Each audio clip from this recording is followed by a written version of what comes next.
Welcome to Women with Drive, a podcast from the Deakin Melbourne Boomers, talking all things women's hoops, hosted by Boomers' own Lou Brown. Women with Drive. Welcome back, everyone, and thank you for tuning in to another episode of Women with Drive, a podcast from the Deakin Melbourne Boomers. I'm your host, Lou Brown, and today we're going to look back to last night's thriller in Tokyo and look forward to how the Opals can find a path through to the quarterfinals. We will also have a new feature of Women with Drive with some questions from our listeners that I'll have a chance to answer at the end of this episode. First, as much as I don't want to talk about another Opals loss, unfortunately, here we are, as they went down to a tough Chinese team in a real fight, 74-76. I have to say, in my opinion, the difference in that game was Steph Talbot. The activity that she brings on the defensive end just lifted the entire team. Her on-ball D, getting deflections, she just led that end, and in the second quarter, the Opals matched that and were able to get the lead. We obviously saw Talbot leave the floor limping late in the second and not return. So that was super, super disappointing, but I can only imagine even more disappointing for her, as we did see it on her face.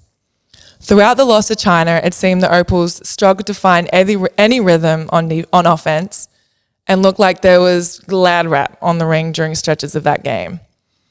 Did they grind it out though, or what? China extending the lead out to 11 points. They fought back to get it to a tie game, and Jenna O'Hay giving us life, knocking down two huge threes to tie the game, but an arguable foul call at the end put China at the free throw line and got them just over the edge, breaking not only the Opals, but every supporter's hearts. I'll say it, if that game went into overtime, the Opals would have won. All momentum was in their hands. We also saw more rotations coming off the bench, and it was good to see Sarah Blickovs come in and have some really impactful minutes. But now, to move on to the quarterfinals, it still looks good. So most likely, they will rely on France losing to USA, and from here, they will know exactly how many points they need to beat Puerto Rico by to be the second best third place team. The other route is for Canada to lose to Spain. But what is clear is that the Opals play the last pool game, so they will know what they need to do by then. And they are still in it yet, so let's make sure we stick with them and keep pulling for the Opals. But let's look forward to Puerto Rico. Puerto Rico. They're another team in this Olympics and this pool who are making their women's basketball Olympic debut, making history all around this year.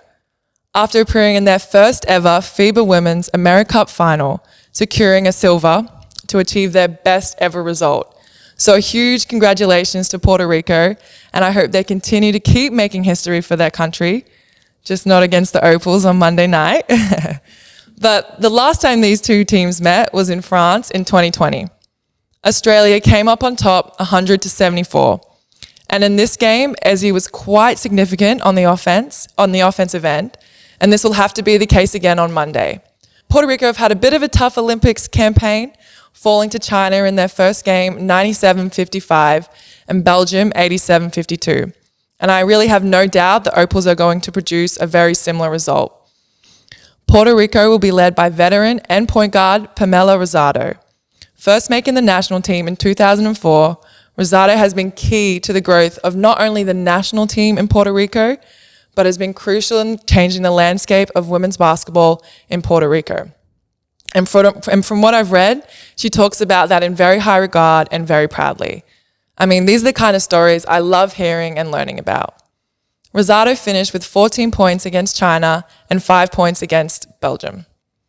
Another key player for Puerto Rico will be Jasmine Guathme. Guathme was drafted in 2016, a longer guard, who actually played for the Canberra Capitals in 2016, averaging 8.5 points and 4.5 rebounds in the WNBL. And in this Olympics tournament, she's had 20 points against Belgium and 8 against China.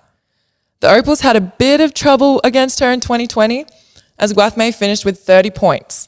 So I'm sure she'll be a focal point for them in this next matchup. Definitely an exciting player to watch this game. The Opals will face Puerto Rico on Monday at another 10 p.m. tip-off. A good game to look forward to, and fingers crossed, will secure their spot in the quarters. Now, don't go away just yet. I have a couple of questions here from some viewers. Women with Drive. All right, first one. So this is from Alice in Surrey Hills, who plays for the Camberwell Dragons. And she says, I'm a huge Boomers fan and love watching our own Ezzy, Tess and Kayla playing their hearts out for the Opals in Tokyo. Given they will be with the Boomers in the WNBL this season, what other members of the Opals will be playing in the WNBL this season? Okay, Alice, so that's a good one. We have Jenna O'Hay with the Southside Flyers, Sarah Blickarves also with the Southside Flyers, Alana Smith with the Adelaide Lightning, Steph Talbot with the Adelaide Lightning, Leilani Mitchell, Bendigo Spirit, and Tessa Levy, Bendigo Spirit as well. So that's all I have for you today. Remember that Melbourne Boomers memberships went live this past week, so just head to Melbourne Boomers website for details and get on board. On Thursday's episode, I'll be chatting with the legendary Christy Harrower, talking more Olympics and medal rounds.